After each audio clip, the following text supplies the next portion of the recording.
Archaeologists dug up the ancient statues 7 years ago on the outskirts of Amman. Over the thousands of years they were buried, the statues became compacted into a solid block. The task of separating them is slow and painstaking. It's a part of the process that you don't want to rush because you don't want to put stress on the material, and you don't want to inflict damage on any of the underlying material,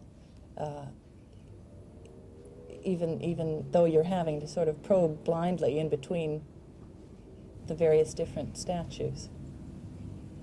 It must be wonderful though when you finally lift the statue out. It's pretty exhilarating once it's out and it's safe. Each figure has a skeleton of reeds covered with lime plaster. Some of the 26 statues are carefully decorated. One is wearing a cape, another striped clothing. No one's absolutely certain what they were for. I think that it must have had a ritual significance because they would have involved quite a bit in the way of resources by the inhabitants of the time. They were certainly disposed of in a very careful and caring way. In other words, they were all buried together in a pit that was made to take them. They weren't sort of thrown out on a midden or something of that description.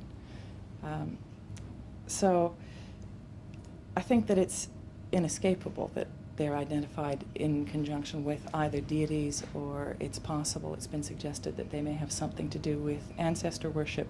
2 of the statues are ready to go on display at the British Museum in October. The Conservators are trying to get funding to separate the rest of them. If they succeed, it'll take another 4 years of patient chipping to free these reminders of the Neolithic age. Gail Goodwin for Thames News.